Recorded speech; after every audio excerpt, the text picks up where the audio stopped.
Bonjour à tous.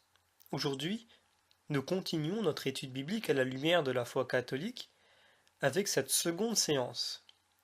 Pour rappel, la première séance que nous avons faite auparavant, a traité de ce qui s'est passé avant la création. Donc, qu'est-ce qui existait avant la création? Nous avons vu que c'était Dieu. Nous avons vu qui est Dieu. Nous avons vu quelle a été la raison pour laquelle il nous a créés. Donc la raison, c'est parce qu'il nous aime et qu'il veut nous donner gratuitement un amour qu'il a au sein de la Trinité. Alors, s'en est suivi la création des anges, le monde immatériel, et la création des hommes, le monde matériel. Et les deux possèdent, pour les anges et les hommes, le libre arbitre, et ils ont le choix de l'accepter, d'accepter le plan de Dieu ou de le refuser. Donc nous avons vu les raisons, les conséquences de cela. Nous avons vu aussi les 3 premiers chapitres de la Genèse. Nous avons fait une étude littérale et allégorique des 3 premiers chapitres. Et donc, nous nous sommes arrêtés à ce 3e chapitre où nous allons continuer. Alors, nous en étions justement à la distribution des punitions, on pourrait dire, qui ont été attribuées à l'homme, à la femme et au serpent, donc en fait au démon. Alors, cette distribution des punitions vient après que Dieu ait pourtant tendu la main en posant plusieurs questions à Adam afin justement qu'il avoue son erreur et qu'il s'en repente. Seulement, au lieu de ça, il a préféré mettre la faute sur la femme, et la femme a préféré, elle, mettre la faute sur la tentation. Donc chacun s'est déresponsabilisé, et donc chacun a été puni, puisque personne n'a demandé pardon, personne n'a reconnu ses erreurs. Alors, est-ce que cela veut dire que tout est terminé? Eh bien, comme on l'a vu, lorsque nous avons fait une lecture allégorique des 3 premiers chapitres, Dieu avait prévu tout cela. Donc on a pu voir dans les premiers chapitres, dans les premiers versets du premier chapitre, déjà le symbole de la Trinité, du baptême. Et nous avons vu que Dieu avait prévu justement que il y allait avoir, à cause du libre arbitre, un risque que l'homme refuse le plan de Dieu. Et cela voudrait dire, suite à ce que Dieu a dit à Adam, que s'il désobéirait, il mourrait, donc son âme mourrait, eh bien, ce qui s'est passé, c'est que si ce péché originel se transmet d'Adam à sa descendance, alors nous sommes tous perdus. Donc, on pourrait en conclure, puisque Dieu est justice, que cela est fini, c'en est terminé. Il a reçu pourtant un avertissement, mais c'est oublier que Dieu est justice, certes, et il obtiendra justice par rapport à cet acte, mais il est aussi amour. Alors, il donne une nouvelle chance à l'humanité immédiatement dans la première prophétie que l'on retrouve dans la Bible, en Genèse 3,15, où on peut lire ceci. Et je mettrai une inimitié entre toi et la femme, entre ta postérité et sa postérité. Celle-ci te meurtrira à la tête, et tu la meurtriras au talon. Alors, quand on lit ceci, on comprend aujourd'hui de qui il s'agit, évidemment. Il s'agit de la descendance de la Vierge Marie qui a donné Jésus-Christ, et tous ceux qui ont cru en Jésus-Christ, qui donc font partie de cette descendance-là, et il y a une descendance qui est celle du serpent, donc de ceux qui ont refusé le plan de Dieu, et c'est tout. Donc on revient exactement à ce que nous avions dit dans la première séance, à savoir qu'il y a bien seulement 2 camps qui s'opposent, à savoir ceux qui acceptent le plan de Dieu et ceux qui le refusent. Et entre les deux, il y a une inimitié. Alors, Dieu donne une porte de secours à l'humanité. Mais avant de reprendre justement le travail avec les hommes afin de les gagner, eh bien, il les laisse pendant un temps miroiter afin de ne pas donner à l'homme l'occasion de dire que Dieu finalement aurait pu faire autrement. Dieu a voulu montrer réellement que par son absence, eh bien l'homme est incapable de lui-même de se sauver. L'homme est incapable de rattraper ses erreurs ou même d'empêcher qu'elles n'arrivent. Alors, avant de reprendre son travail avec les hommes afin de les ramener petit à petit vers la sainteté, Dieu s'éloigne et laisse les hommes faire. Alors, c'est ce que nous voyons immédiatement dans la descendance directe d'Adam et Ève avec Caïn et Abel. Alors nous avons le premier meurtre de l'histoire qui est Caïn qui tue son frère Abel. Alors nous allons lire le chapitre en question qui est le chapitre 4 de la Genèse et qui dit ceci. Adam connut Ève, sa femme. Elle conçut et enfanta Caïn. Et elle dit, j'ai acquis un homme avec le secours du Seigneur. Elle enfanta encore Abel son frère. Abel fut pasteur de brebis et Caïn était laboureur. Au bout de quelque temps, Caïn offrit des produits de la terre en oblation au Seigneur. Abel de son côté offrit des premiers-nés de son troupeau et de leur graisse. Dieu regarda Abel et son offrande, mais il ne regarda pas Caïn et son offrande. Caïn en fut très irrité et son visage fut abattu. Dieu dit à Caïn, « Pourquoi es-tu irrité? Et pourquoi ton visage est-il abattu? Si tu fais bien, ne serais-tu pas agréé? Et si tu ne fais pas bien, le péché ne se couche-t-il pas à ta porte? Son désir se tourne vers toi, mais toi, tu dois dominer sur lui. » Caïn dit à Abel, son frère, « Allons au champ. » Et comme ils étaient dans les champs, Caïn s'éleva contre Abel, son frère, et le tua. Et Dieu dit à Caïn, « Où est Abel, ton frère? » Il répondit, « Je ne sais pas. Suis-je le gardien de mon frère? » Dieu dit, « Qu'as-tu fait? La voix du sang de ton frère crie de la terre jusqu'à moi. Maintenant tu es maudit de la terre, qui a ouvert sa bouche pour recevoir de ta main le sang de ton frère. Quand tu cultiveras la terre, elle ne donnera plus ses fruits, tu seras errant et fugitif sur la terre. » Caïn dit à Dieu, « Ma peine est trop grande pour que je puisse la supporter. Voici que vous me chassez aujourd'hui de cette terre, et je serai caché loin de votre face. Je suis errant et fugitif sur la terre, et quiconque me trouvera me tuera. » Dieu lui dit, « Eh bien, si quelqu'un tue Caïn, Caïn sera vengé 7 fois, et Yahweh mit un signe sur Caïn, afin que quiconque le rencontrerait ne le tuât pas. » Alors, le chapitre continue, évidemment, nous sommes arrêtés au verset 15, puisque c'est principalement ce qui est écrit avant qui nous intéresse. Alors nous voyons que Abel donne en offrande à Dieu un produit qui est agréé par Dieu, et Caïn, lui, offre des offrandes qui ne sont pas agréées à Dieu, par Dieu. Alors pourquoi est-ce que c'est le cas? Eh bien tout simplement parce que très certainement, comme on a pu le voir dans les lois de l'Ancien Testament, eh bien Dieu demandait le meilleur en sacrifice. Donc par exemple, Dieu demandait notamment le meilleur animal du troupeau, qui était en bonne santé, qui était plein de vigueur, qui aurait pu être utilisé pour le travail des champs pendant de nombreuses années. Eh bien Dieu demandait ceci en sacrifice, parce que Dieu demande le meilleur dans le sacrifice. Très certainement que Caïn a offert une offrande qui n'était pas bonne. Donc si on continue l'allégorie, l'analogie plutôt, eh bien cela voudrait dire que ce serait comme si Caïn avait offert un bœuf par exemple, mais qui était âgé, qui n'était plus capable de travailler. Donc ce n'est pas un véritable sacrifice, puisque de toute façon, il fallait soit l'abattre, soit le laisser partir, il n'était plus apte au travail. Alors, c'est pour cela que Caïn n'a pas vu son offrande agréée par Dieu. Et donc, immédiatement, il est rempli d'envie envers Abel.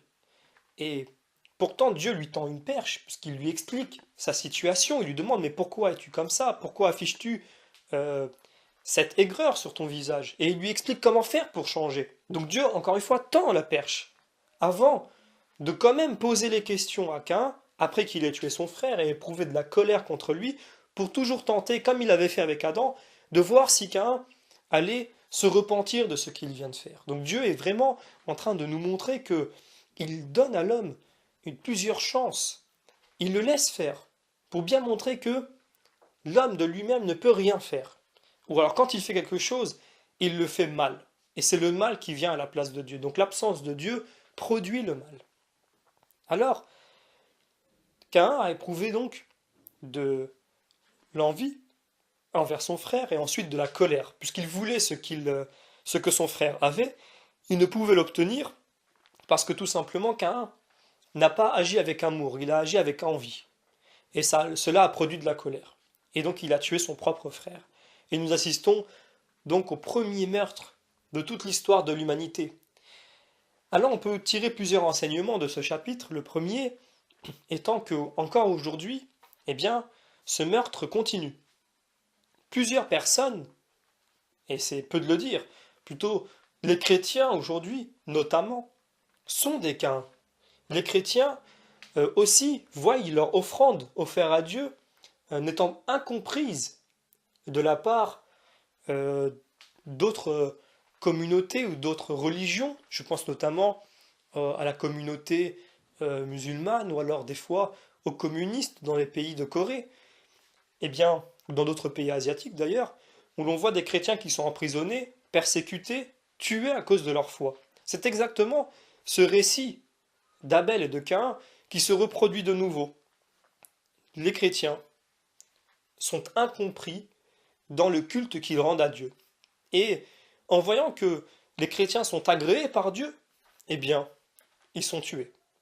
Si les chrétiens n'étaient pas agréés par Dieu, cela n'intéresserait personne, puisque de toute façon, ce qu'ils font ne produirait rien. Mais comme ils sont agréés, eh bien, cela fait éprouver à d'autres personnes de la haine et de la colère, ce qu'a éprouvé Caïn, et c'est pour cela qu'il a tué son propre frère. Ensuite, nous pouvons aussi faire des analogies de ce récit avec nous-mêmes, personnellement. Est-ce que nous faisons des offrandes à Dieu qui sont des offrandes plutôt de type de celles de Caïn ou d'Abel? Alors je vais donner un exemple concret, tout simplement. Est-ce que nous sacrifions par exemple du temps, qui est quelque chose de précieux à nos yeux? Est-ce que nous sacrifions quelquefois un certain confort matériel, qui aussi peut être précieux à nos yeux? Ou est-ce que tout simplement nous bâclons le sacrifice que nous faisons à Dieu?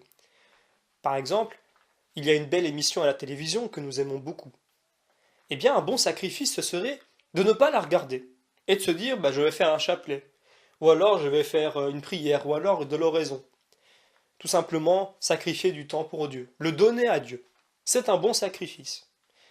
Mais un mauvais sacrifice, ce serait par exemple, nous sommes le soir, il est environ 23h30, minuit, on va dormir.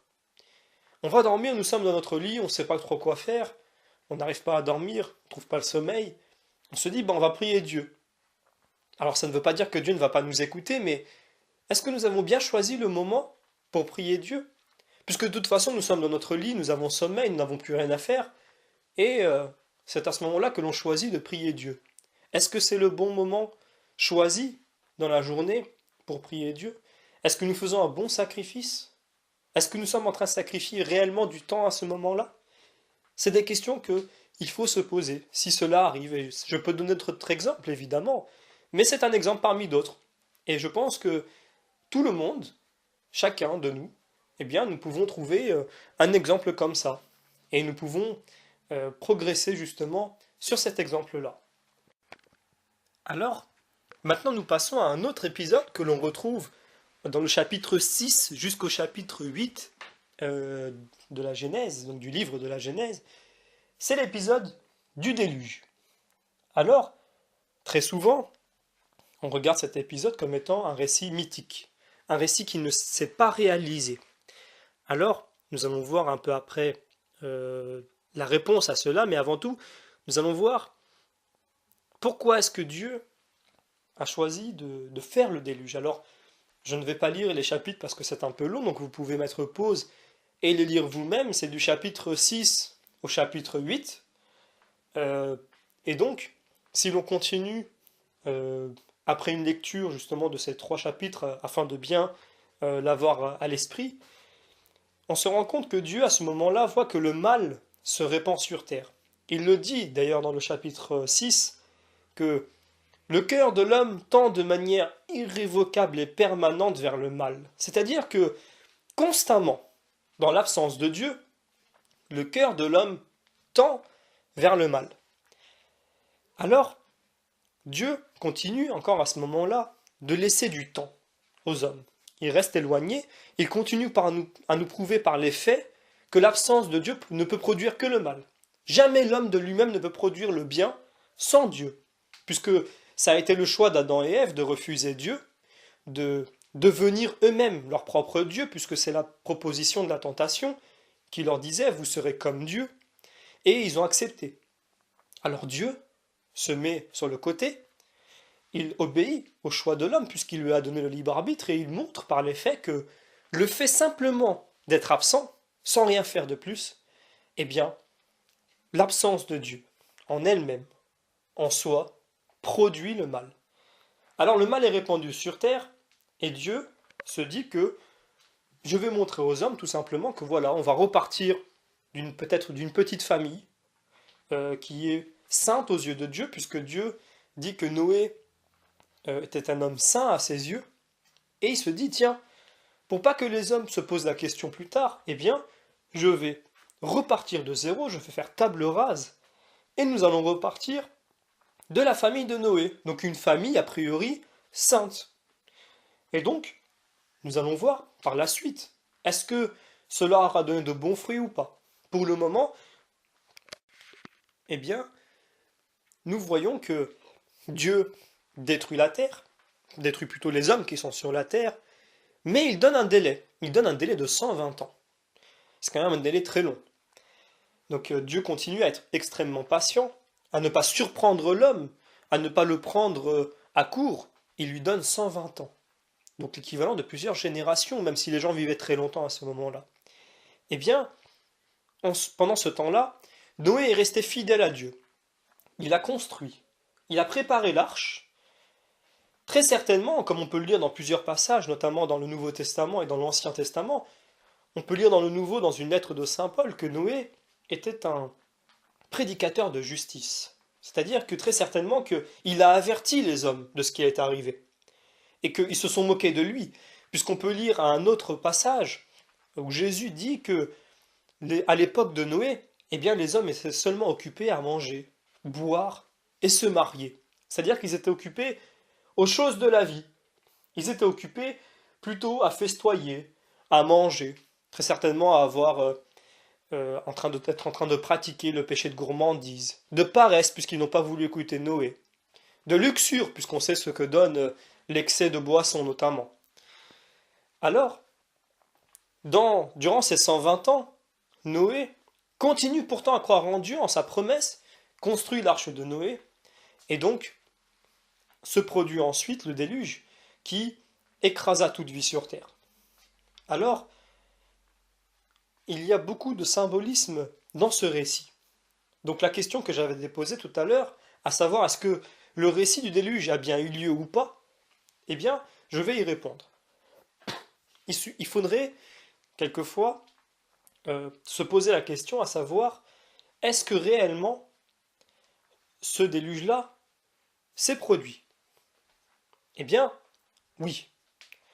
Le déluge s'est produit. Le récit de la Genèse que l'on retrouve à propos de déluge s'est réellement passé.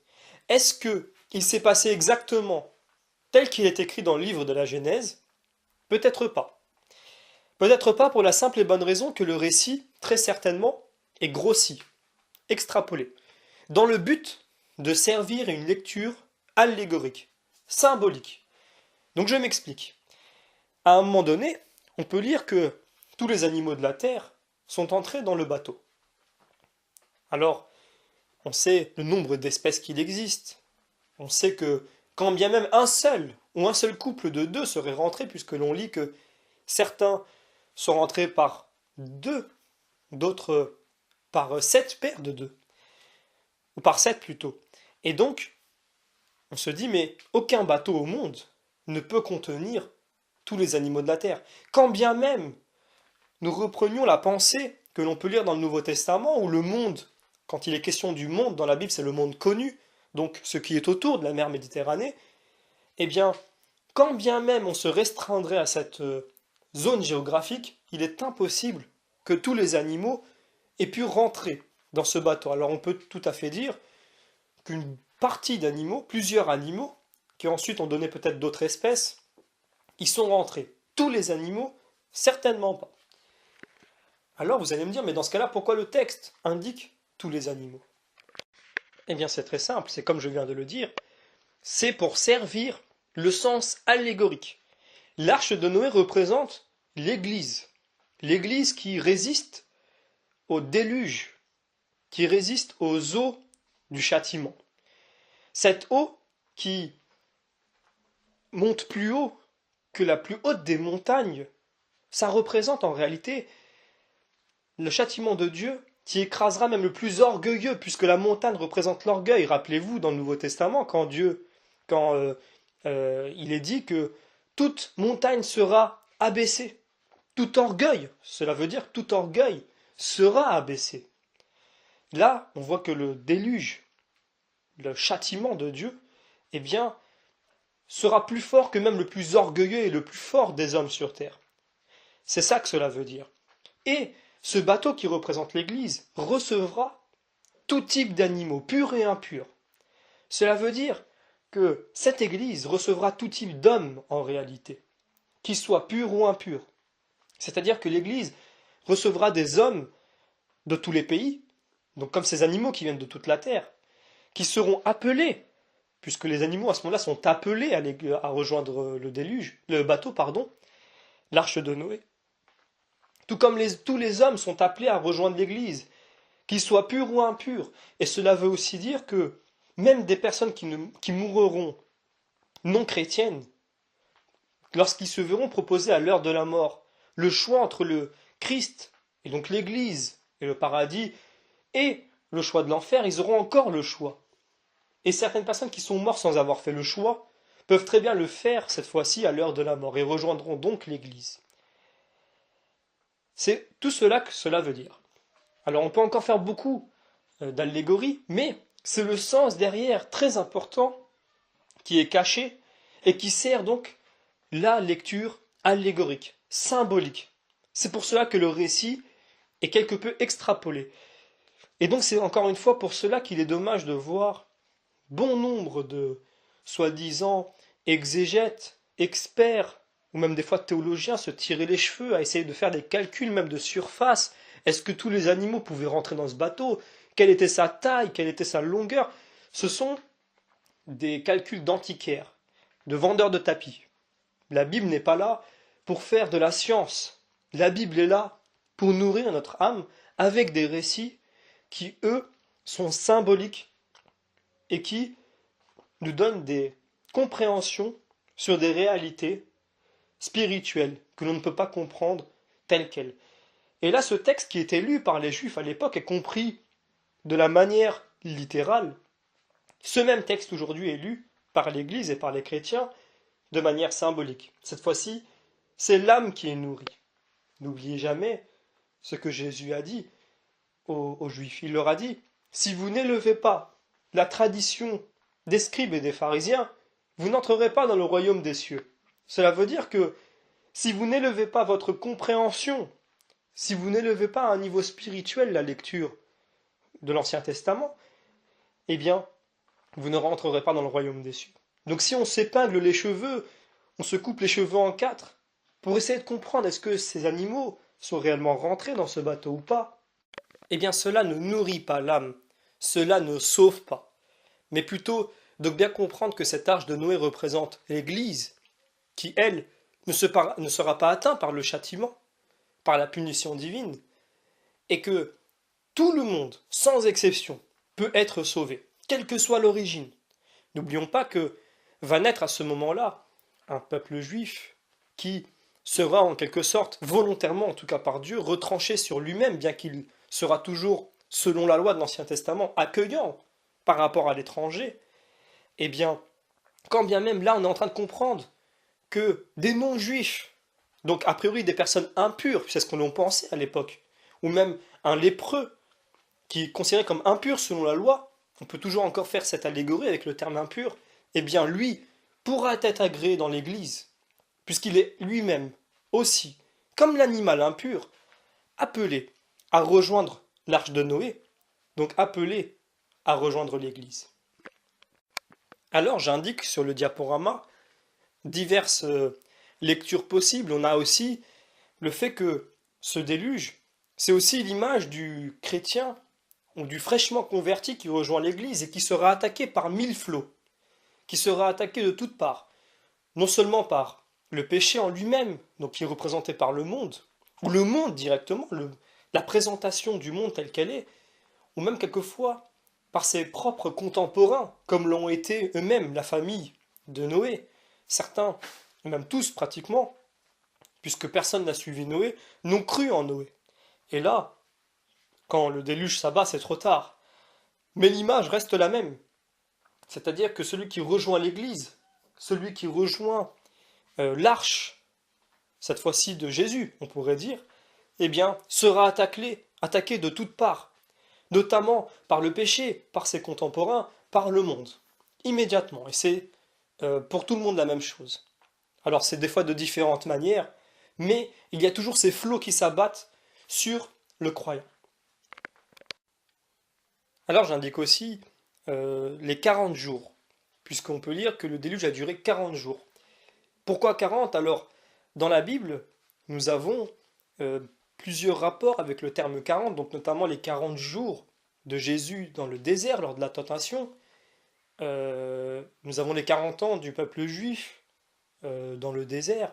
Ce terme 40 symbolise tout simplement l'endurance, la tentation, l'épreuve, quelquefois même la souffrance. Et donc, c'est pour cela que nous avons 40 jours de déluge à ce moment-là, dans le récit, pour bien montrer que c'est le temps réellement de la tentation, de l'endurance, de la souffrance. C'est très symbolique encore une fois, et c'est voulu, puisque le texte en lui-même a pour but justement une lecture symbolique. C'est très important de ne pas perdre ça de vue lorsque l'on lit la Bible, puisque derrière, on tombe dans des discussions d'apothicaires pour savoir est-ce que c'est scientifiquement bon, est-ce que c'est historiquement juste, et puis on tombe dans des exégèses qui, encore une fois, n'appartiennent pas à l'âme. Dieu est bien au-dessus de ça, et l'âme n'a pas pour objet quelque chose de matériel. Il faut toujours garder cela à l'esprit. Alors, Dieu a promis qu'il n'y aura plus de déluge, mais, il y a, juste après, malgré le fait que les hommes ont été sauvés par Dieu, pourtant par l'intermédiaire de la famille de Noé, eh bien les hommes immédiatement éprouvent de l'ingratitude et ils deviennent vaniteux. Immédiatement, eh bien, à peine après avoir été sauvés du déluge, donc le temps, quel que soit le temps, ça reste dans la mémoire collective, on se rend compte que l'homme, cette fois-ci, prétend pouvoir atteindre le ciel sans Dieu. Alors, ce chapitre 11 de la tour de Babel, qui n'est pas très long, nous allons le lire ensemble. Toute la terre avait une seule langue et les mêmes mots. Étant partis de l'Orient, les hommes trouvèrent une plaine dans le pays de Sénar, et ils s'y établirent. Ils se dirent entre eux, allons, faisons des briques et cuisons-les au feu.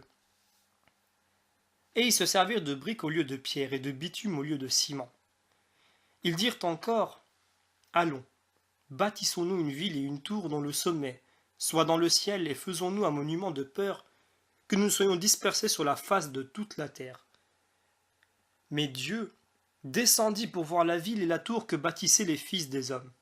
Et Dieu dit, voici, ils sont un seul peuple, et ils ont pour eux tous une même langue. Et cet ouvrage est le commencement de leur entreprise. Maintenant rien ne les empêchera d'accomplir leur projet. Allons, descendons, et là même confondons leur langage, de sorte qu'ils n'entendent plus le langage les uns des autres. C'est ainsi que Dieu les dispersa de là sur la face de toute la terre, et ils cessèrent de bâtir la ville. C'est pourquoi on lui donna le nom de Babel, car c'est là que Dieu confondit le langage de toute la terre, et c'est de là que Dieu les a dispersés sur la face de toute la terre. Alors, dans ce récit, on lit immédiatement au départ que toute la terre avait une seule langue et les mêmes mots.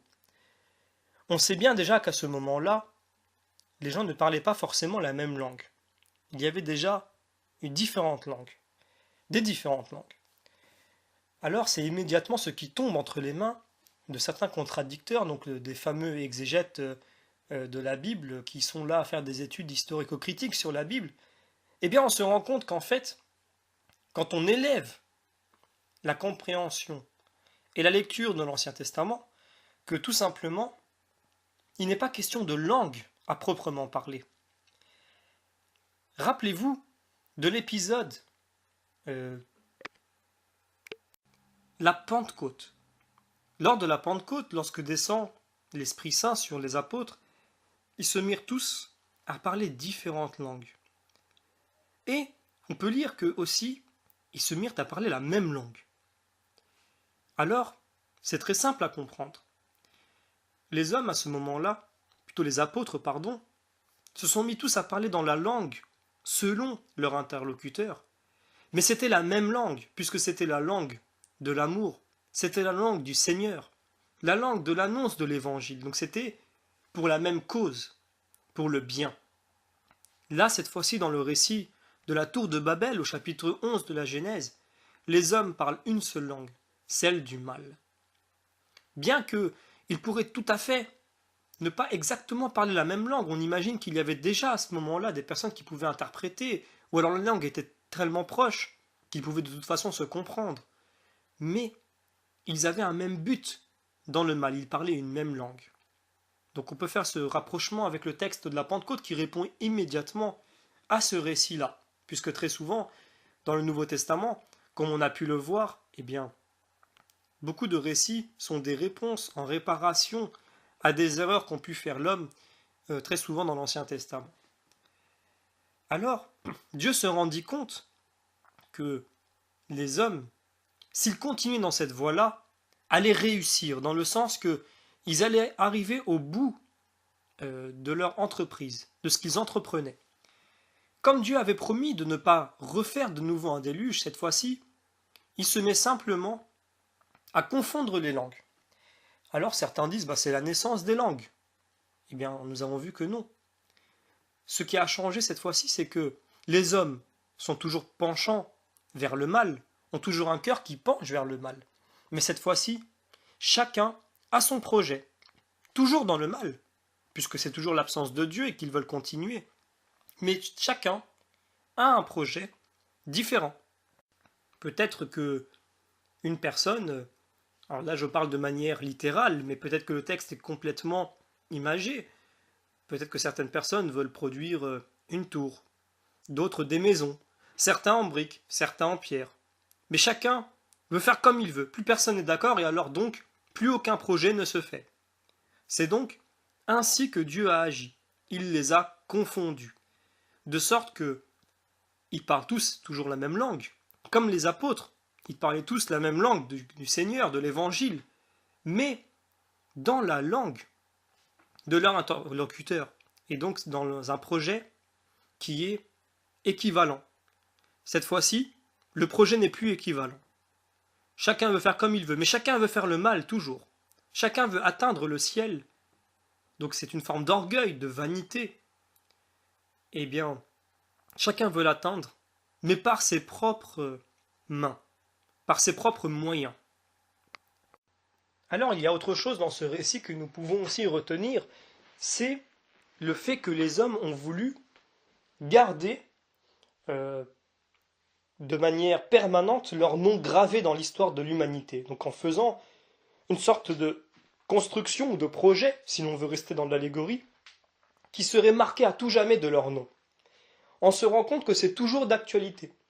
Encore aujourd'hui, nous avons certains milliardaires qui décident de créer le plus grand pont, la plus grande bâtisse, le plus grand immeuble, le plus grand gratte-ciel qui porterait leur nom, afin que toujours on se souvienne d'eux. Et donc, On se rappelle de ce que Jésus nous dit dans le Nouveau Testament. Il nous dit que tout ce qui existe sur terre, tout cela sont des biens périssables. Rien ne durera. Tout sera soit détruit, soit volé, soit rouillé. Alors, il n'y a qu'une seule chose qui, elle, est impérissable. Ce sont les trésors que nous avons dans les cieux. Et donc ce texte nous montre à quel point les hommes avaient le regard fixé sur terre et n'avaient plus le regard fixé dans le ciel, bien qu'ils essayaient de l'atteindre de leurs propres moyens, en pensant être meilleurs que Dieu. Eh bien, tout simplement, ce récit nous apprend que, encore une fois, le Christ a bien raison de nous dire qu'il n'y a rien que nous puissions faire sur terre qui restera gravé à tout jamais, hormis ce qui concerne les trésors des cieux, à savoir, non pas construire le plus grand bâtiment, non pas construire le plus grand pont, mais tout simplement de faire preuve de charité envers notre prochain. Et donc en faisant preuve de charité envers notre prochain, qui lui vivra éternellement, puisqu'il s'y choisit le paradis, eh bien éternellement il vivra avec nous et éternellement il se souviendra de ce que nous avons fait avec lui, de ce que lui a fait avec nous aussi. Ça c'est un bien éternel, c'est un bien que le Seigneur voit, c'est un bien impérissable, qui s'amasse dans la trésorerie de Dieu, si l'on peut dire cela ainsi.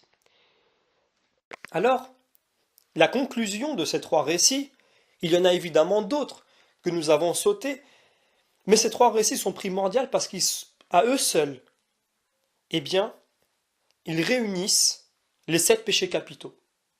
C'est-à-dire que l'homme, par l'absence de Dieu, produit immédiatement, de manière irrévocable, ce que l'on appelle aujourd'hui les 7 péchés capitaux. Alors, on peut attribuer à chacune de ces images que vous voyez à l'écran, eh bien, des péchés capitaux, et cela en formerait 7.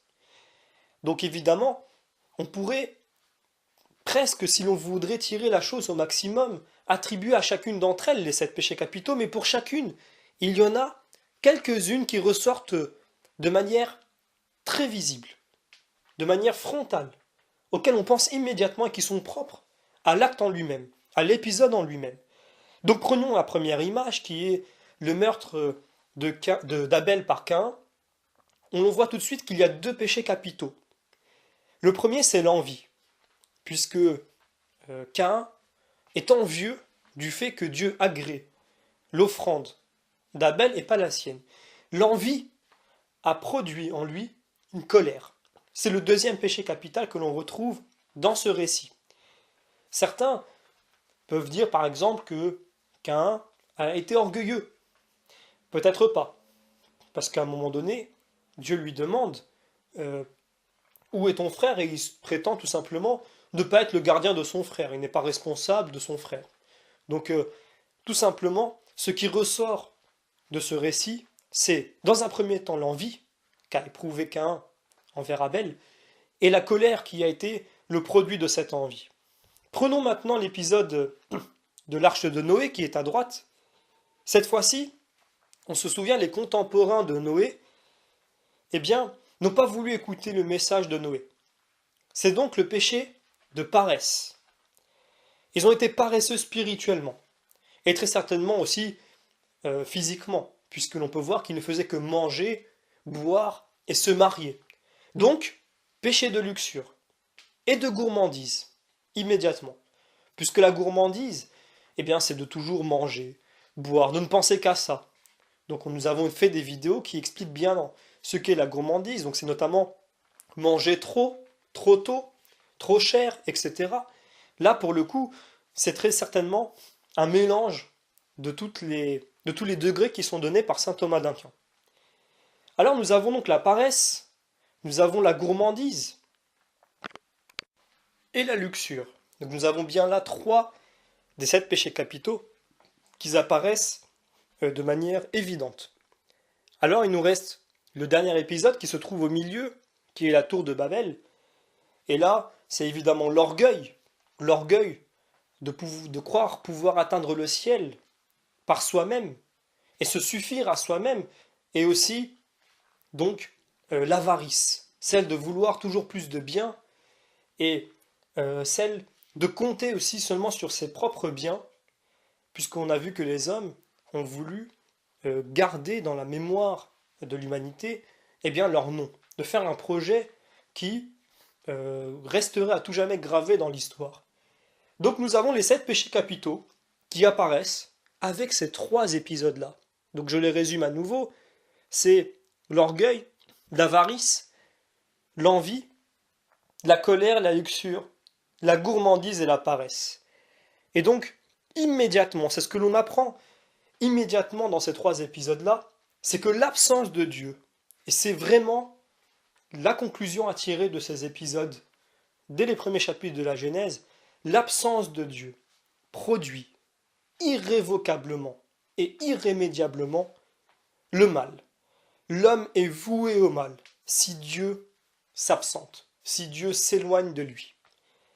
Alors, après nous avoir prouvé de toutes les manières par ces épisodes-là, en mettant à disposition de l'homme du temps, diverses chances, divers moyens, eh bien, on comprend bien maintenant, à la lecture de ces textes, que on ne peut rien sans Dieu. Alors, c'est à ce moment-là que Dieu va entreprendre maintenant une alliance avec les hommes, mais cette fois-ci, il ne va plus les quitter. Cette fois-ci, de manière continuelle, il va suivre l'homme. Et il va le suivre et l'éduquer à sa façon. Puisqu'on a bien vu, l'homme sans Dieu est voué au mal. Donc l'homme a un cœur qui penche de manière naturelle vers le mal. Et donc, Dieu va nous éduquer de la manière que l'homme le mérite. Et donc nous allons comprendre par cette manière-là pourquoi Dieu a été dur et sévère quelquefois dans l'Ancien Testament. Pourquoi il permet certaines choses qui sont injustes à nos yeux, mais qu'on ne comprend pas dans l'immédiat qu'en fait cela est bon pour nous. Cela nous empêche de tomber dans le mal, dans l'orgueil, dans des sentiments que Dieu ne veut pas. Il vaut mieux pour nous quelquefois passer par des moments de souffrance plutôt que de tomber dans le confort et l'oubli de Dieu, puisque ce confort et cet oubli produit des péchés et produit des fruits qui ne sont pas bons et qui ne sont pas bons pour notre âme. C'est pour cela que Dieu nous l'a bien montré à travers ces épisodes où il laisse à l'homme une certaine marge. Et bien cette fois-ci, ne quittera plus l'homme et l'éduquera à sa façon. Alors, il démarre par Abraham. Abraham qui est peut-être la plus grande image avec Moïse, David et Salomon dans l'Ancien Testament pour les Juifs. Il est l'homme de la foi, l'ami de Dieu. Il a plusieurs noms. Mais l'on sait qu'il a cru et il a fait confiance à Dieu. Et Dieu va établir une alliance avec lui. On se souvient, et il y a aussi un enseignement à tirer de cela, que d'abord Abraham veut sacrifier son enfant pour Dieu, et c'est ensuite que Dieu se manifeste à lui, et nous allons voir de quelle manière. Alors, et donc c'est important de s'en souvenir parce que c'est dans cet ordre-là que ça marche. Nous faisons confiance à Dieu, nous faisons un sacrifice à Dieu, et à ce moment-là, Dieu se révèle à nous, et nous allons le voir. Il y a donc une alliance qui s'établit entre Dieu et Abraham. Donc, si vous souhaitez mettre pause et lire les chapitres, puisqu'il y en a plusieurs, ça commence au chapitre 12 jusqu'au chapitre 17, et nous allons voir ensemble le chapitre 18. Donc dans ces chapitres-là, Dieu commence une relation avec Abraham. Abraham veut sacrifier son enfant, et Dieu le tente, l'éprouve pour voir est-ce qu'il allait le faire, est-ce que réellement il avait confiance en moi. Évidemment, Dieu n'a pas besoin de le faire pour le savoir, mais c'est pour que nous puissions le voir et ne pas pouvoir dire l'inverse. Eh bien, nous comprenons bien que tout d'abord il faut faire confiance à Dieu, et ensuite Dieu se révèle. Et dans cette alliance qu'il y a entre Dieu et Abraham, eh bien il y a quelque chose d'extraordinaire. Dieu parle à un homme à qui il change sa destinée, il change son nom. Abraham s'appelait Abram. Ensuite, il l'a renommé Abraham, ce qui veut dire père des nations. Pareil pour Sarah. Au début, Dieu parle à Sarah et lui change sa destinée, lui change son nom. Elle passe de Sarai à Sarah, qui veut dire princesse. Ou alors on peut aussi le comprendre comme la mère des nations, en quelque sorte. Ce n'est pas la signification exacte, mais on peut le comprendre ainsi. Alors, il vient de se passer quelque chose d'extraordinaire, puisque tout simplement, Dieu vient de marier religieusement Abraham et Sarah. Il vient de changer leur nom et de les unir, cette fois-ci de manière religieuse. Les parents d'Abraham, on le sait, étaient des païens. Et on sait qu'Abraham lui-même, avant de devenir la figure Abraham, il était Abram, qui était un guerrier auparavant. C'était un homme juste, mais c'était un païen. Et Dieu vient de l'unir et de changer sa destinée. Il vient de l'unir, cette fois-ci de manière religieuse, avec Sarah. Et il vient de se passer le premier mariage religieux de l'histoire. Tout simplement. Alors la symbolique est extrêmement forte, comme on vient de le voir, et c'est à partir de là, cette fois-ci, quelque chose de pur au sens spirituel et non plus pur au sens simplement de descendance, comme il était le cas pour Noé, et bien de manière spirituelle, d'une union qui est religieusement pure, Dieu va démarrer cette fois-ci une alliance avec les hommes, comme je l'ai dit, qu'il ne quittera plus. Alors, on se retrouve maintenant dans un chapitre de l'Ancien Testament que beaucoup trouvent comme étant mystérieux, mais qui en fait ne l'est pas aux yeux de l'Église catholique. Il y a certes peut-être des mystères encore, ou encore beaucoup de choses à déduire, mais il est bien moins mystérieux que ce que l'on peut prétendre.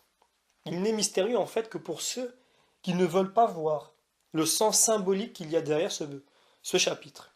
Alors je vais le lire, c'est le chapitre 18 du livre de la Genèse, et il dit ceci. Dieu lui apparut au chêne de Mambré.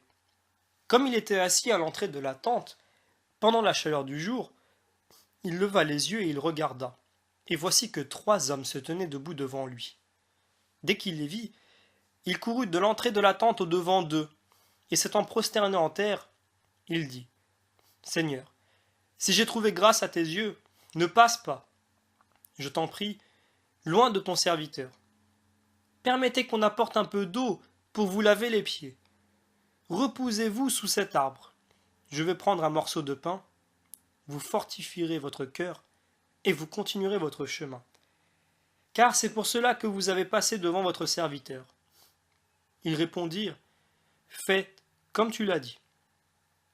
Abraham s'empressa de revenir dans la tente vers Sarah, et il dit, Vite, 3 mesures de farine, pétris, et fais des gâteaux. Puis Abraham courut au troupeau, et ayant pris un veau tendre et bon, il le donna au serviteur qui se hâta de l'apprêter. Il prit aussi du beurre et du lait, avec le veau qu'on avait apprêté, et il les mit devant eux. Ils se tenaient debout près d'eux sous l'arbre, et ils mangèrent. Alors ils lui dirent, Où est Sarah ta femme? Il répondit, Elle est là, dans la tente. Et il dit, Je reviendrai chez toi à cette même époque. Et voici, Sarah ta femme aura un fils. Sarah entendait ces paroles à l'entrée de la tente derrière lui. Or Abraham et Sarah étaient vieux, avancés en jours. Sarah était hors d'âge. Sarah rit en elle-même, en se disant, Vieille comme je suis, connaîtrai-je encore le plaisir? Et mon Seigneur aussi est vieux. Dieu dit à Abraham, Pourquoi Sarah a-t-elle ri en disant, Est-ce que vraiment j'aurai un enfant, vieille comme je suis? Y a-t-il rien qui soit étonnant de la part de Dieu? Au temps fixé, je reviendrai vers toi, à cette même saison, et Sarah aura un fils. Sarah nia en disant, Je n'ai pas ri, car elle a eu peur. Mais il lui dit, Non, tu as ri. Ces hommes se levèrent pour partir et se tournèrent du côté de Sodome. Abraham allait avec eux pour les accompagner. Alors Dieu dit, Cacherai-je à Abraham ce que je vais faire? Car Abraham doit devenir une nation grande et forte, et toutes les nations de la terre seront bénies en lui. Je l'ai choisi. En effet, afin qu'il ordonne à ses fils et à sa maison, après lui, de garder la voie de Dieu en pratiquant l'équité et la justice, et qu'ainsi Dieu accomplisse en faveur d'Abraham les promesses qu'il lui a faites. Et Dieu dit, Le cri qui s'élève de Sodome et de Gomorrhe est bien fort, et leur péché bien énorme. Je veux descendre et voir si, selon le cri qui est venu jusqu'à moi, leur crime est arrivé au comble. Et s'il n'en est pas ainsi, je le saurai. Les hommes partirent et s'en allèrent vers Sodome, et Abraham se tenait encore devant Dieu. Abraham s'approcha et dit, est-ce que vous feriez périr aussi le juste avec le coupable? Peut-être y a-t-il 50 justes dans la ville? Les feriez-vous périr aussi, et ne pardonnerez-vous pas à cette ville à cause des 50 justes qui s'y trouveraient? Loin de vous d'agir de la sorte, de faire mourir le juste avec le coupable. Ainsi, il en serait du juste comme du coupable. Loin de vous. Celui qui juge toute la terre ne rendrait-il pas justice? Dieu dit, si je trouve à Sodome 50 justes dans la ville, je pardonnerai à toute la ville à cause d'eux. Abraham reprit et dit, voilà que j'ai osé parler au Seigneur, moi qui suis poussière et cendre. Peut-être que des 50 justes il en manquera 5. Pour 5 hommes détruirez-vous toute la ville? Il dit, je ne la détruirai pas, si j'en trouve 45. Abraham continua encore à lui parler et dit, peut-être s'y trouvera-t-il 40 justes. Et il dit, je ne le ferai pas, à cause de ces 40. Abraham dit, que le Seigneur veuille ne pas s'irriter si je parle. Peut-être s'en trouvera-t-il 30. Et il dit, je ne le ferai pas, si j'en trouve 30. Abraham dit, voilà que j'ai osé parler au Seigneur, peut-être s'en trouvera-t-il 20. Et il dit, à cause de ces 20, je ne la détruirai pas. Abraham dit, que le Seigneur veuille ne pas s'irriter et je ne parlerai plus que cette fois. Peut-être s'en trouvera-t-il 10 et il dit, à cause de ces 10, je ne la détruirai pas. Dieu s'en alla, lorsqu'il eut achevé de parler à Abraham, et Abraham retourna chez lui. Alors, dans ce chapitre, il y a énormément de choses que l'on peut retenir, que l'on peut conclure. Premièrement, nous voyons que 3 hommes s'approchent d'Abraham. Ces 3 hommes, il est évident qu'il s'agit de la Trinité, qu'il s'agit de Dieu. Dieu commence déjà à se révéler à ce moment-là à Abraham. Il vient de lui montrer que il faut d'abord la proximité de Dieu avec les hommes pour qu'ils puissent être sauvés. Et donc, pour qu'il y ait proximité, il faut dans un premier temps que Dieu se fasse homme. Et c'est ce qu'il fait dans ce récit. C'est l'image déjà de l'incarnation de Jésus-Christ sur terre, qui est le Fils de Dieu, donc Dieu fait homme. Ensuite, on voit, et c'est assez amusant, entre guillemets, qu'il y a bien 3 hommes, mais que les 3 parlent et il n'y en a qu'un qui parle. Et donc en réalité, c'est simplement parce que dans cette Trinité, comme il y a une unité, eh bien qu'ils soient 3, il n'y a bien qu'une seule personne qui parle au final, c'est Dieu. Alors, il y a encore autre chose que l'on peut conclure dans ce chapitre. Dieu, dans la personne de ces 3 hommes qui viennent visiter Abraham, eh bien, tout de suite, Abraham a un réflexe qui est, on pourrait se dire, anodin, hospitalier. Il propose justement que du pain soit donné. Et il demande à Sarah de le faire. On peut déjà y voir à ce moment-là la symbolique de l'hostie. Et oui, puisque Abraham demande à Sarah de le faire, vous me direz c'est normal, c'est une femme, mais n'oublions pas la symbolique qu'il y a derrière. Sarah est aussi une image de la Vierge Marie, qui est une image de l'Église. Et c'est à l'Église de donner l'hostie, de donner ce pain, donc cette galette dans ce récit.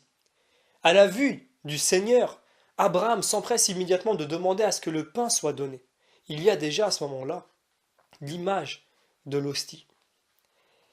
Alors, il y a aussi une autre image très importante, c'est que il peut y avoir entre l'homme et Dieu une discussion, dans le sens où il peut y avoir une intercession. Abraham intercède pour Sodome et Gomorrhe. Sodome et Gomorrhe, c'est la représentation sur terre du péché, et aussi du cœur de l'homme qui tend continuellement, comme on l'a vu auparavant, vers les 7 péchés capitaux. Et Sodome et Gomorrhe représentaient de manière irrémédiable cela. D'ailleurs, cette ville a dû être détruite plusieurs fois, puisqu'elle représente de manière symbolique réellement le péché de l'homme. Et pourtant, Abraham a un regard plein d'amour sur Sodome et Gomorrhe, pas dans le sens où Abraham aime ou agrée ce qui s'y passe, mais il a pitié d'eux. Il a pitié et il demande à Dieu justement d'épargner les bonnes personnes qui s'y trouvent. Abraham est en train d'intercéder pour Sodome et Gomorrhe. C'est déjà l'image de l'intercession qui est possible. Dieu, qui veut se faire ami de l'homme, eh bien, permet à l'homme de participer à son plan, participer à sa création, à son œuvre. Et donc l'homme a son mot à dire, puisque c'est le but initial de Dieu. L'homme n'est pas un simple esclave qui se tait, mais c'est bel et bien une très belle créature de Dieu qui est participante de l'œuvre de Dieu parce que c'est la volonté de Dieu. Dieu veut se substituer, c'est-à-dire qu'il veut nous donner continuellement ce que nous pouvons faire. Ce que nous pouvons le faire, eh bien, Dieu ne le fait pas puisqu'il veut que nous le fassions. Il y a seulement des choses que nous ne pouvons pas faire, que Dieu fait. Et, pour continuer cet exemple, je vais donner un exemple très simple. On voit à ce moment-là que Dieu s'en va pour condamner et punir Sodome et Gomorrhe. Alors souvent, on s'est demandé pourquoi est-ce que dans l'Ancien Testament, le peuple juif s'en est pris à d'autres peuples. Et on a vu que c'est Dieu qui a mandaté le peuple juif à aller quelquefois punir des peuples. Il y avait diverses raisons. Une des raisons notamment, c'était la pratique justement abominable de certains peuples qui allaient à un point de non-retour où il fallait faire table rase afin que le peuple juif ne soit pas affecté par cela. Donc je pense notamment à des orgies publiques ou à des sacrifices d'enfants sur des statues de bronze qui brûlaient. Et donc Dieu choisissait justement de faire punir ce peuple-là par le peuple juif aussi pour l'éduquer à haïr ce genre d'actes. Puisque si le peuple juif était mandaté pour tuer ces peuples-là qui sont arrivés à un niveau de péché extrême, c'était aussi pour qu'ils en soient eux-mêmes dégoûtés. Alors, à ce moment-là, il n'y a pas encore de peuple juif. C'est donc Dieu lui-même qui y va. Donc on a exactement cet exemple-là. Dieu, si à ce moment-là il y avait le peuple juif, eh bien on aurait très certainement envoyé le peuple juif vers Sodome et Gomorrhe pour les punir. Mais comme il n'existait pas encore, c'est lui qui y va. Donc on est toujours dans ce principe que l'on appelle le principe de subsidiarité que l'on retrouve dans l'Église catholique. Alors, si l'on continue maintenant, on peut aussi conclure bien des choses. Mais c'est très important de comprendre que dans un premier temps, avant que Dieu s'annonce à Abraham, se présente à lui, se dévoile par l'intermédiaire de toutes les images qu'il y a dans ce simple chapitre, donc la Trinité, le pain, l'intercession, dans un premier temps, c'est Abraham qui a fait le premier pas, à savoir qui a sacrifié son fils pour Dieu, qui a voulu le sacrifier et Dieu l'en a empêché. Mais l'intention était là. C'est donc à nous, dans un premier temps, de faire un acte de foi comme l'a fait Abraham, pour aller vers Dieu, et c'est ensuite que Dieu se révèle à nous, comme il le fait dans ce chapitre. Et c'est ainsi que nous avons ensuite accès à l'Eucharistie, donc l'hostie, comme on peut le voir dans ce chapitre.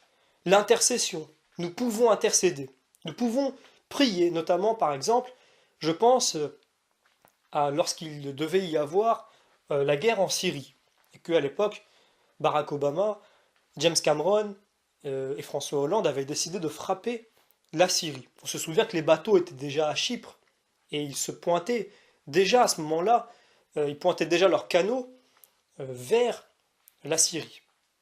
Et là, le pape François demande une journée de prière et de jeûne. Il le demande officiellement au nom de l'Église à tous les chrétiens pour qu'il y ait la paix et pour que la guerre n'éclate pas. Quelques temps plus tard, quelques jours plus tard, eh bien, on a Barack Obama qui se souvient qu'il a un congrès qu'il doit consulter. François Hollande qui veut faire la même chose, mais qui oublie qu'il est le chef des armées, puisqu'en France, le président de la République est chef des armées, donc il n'a pas à demander à qui que ce soit, et James Cameron qui était déjà parti depuis longtemps. Et en fait, ce qui s'est réellement passé, en tout cas c'est mon avis personnel, c'est que l'intercession de l'Église, afin qu'il n'y ait pas de guerre qui éclate au Moyen-Orient, a été agréé par Dieu. Et donc l'homme, par l'intermédiaire de l'Église, donc l'unité des chrétiens, le corps du Christ, a demandé ce jour-là par la prière et par le jeûne qu'il n'y ait pas de guerre. Et la guerre, qui était pourtant toute écrite, qui était là, au bord d'arriver, eh bien ne s'est pas produite. Et donc, l'intercession de l'Église, la prière de l'homme peut influer sur Dieu. Évidemment, le plan de Dieu continuera, et il en fait partie de toute façon. Mais l'homme peut influer dessus afin que des choses arrivent et d'autres n'arrivent pas. Et cet exemple de guerre qui a été empêché par la prière des chrétiens, eh bien, on peut le retrouver dans d'autres récits, ou même des guerres qui se sont arrêtées de manière inexplicable ou subite, justement parce que des chrétiens ont décidé unanimement de prier afin que la guerre cesse. Donc, quelquefois c'est des prières, quelquefois c'est un chapelet, etc. Mais l'intercession est possible. Elle est voulue par Dieu parce que c'est l'essence même de son plan. Dieu veut faire participer l'homme à sa création. Ça passe donc notamment par l'intercession. Donc Dieu veut que nous intercédons. Dieu veut que nous demandons pour d'autres, puisque cela crée une unité. C'est très simple. Il y a beaucoup plus de fraternité à prier les uns pour les autres plutôt qu'à prier chacun pour soi. On pourrait très bien dire, mais Dieu n'a pas besoin de la prière de qui que ce soit, ou d'un ange, ou de la Vierge Marie. Si on prie aujourd'hui la Vierge Marie, afin qu'elle transmette cette prière à Dieu et que Dieu l'agrée, beaucoup disent, mais de toute façon, Dieu n'a pas besoin de la Vierge Marie. Et dans ce cas, si on veut pousser la logique, on n'a qu'à dire tout simplement que Dieu n'a besoin ni des anges ni des hommes, il n'a besoin de personne. Et on repart de zéro. Ce n'est pas une question de besoin, c'est une question que Dieu, c'est son plan. Il veut nous faire participer. Il veut que nous soyons acteurs réellement de sa création. Alors, c'est sur cela que je vais conclure cette leçon.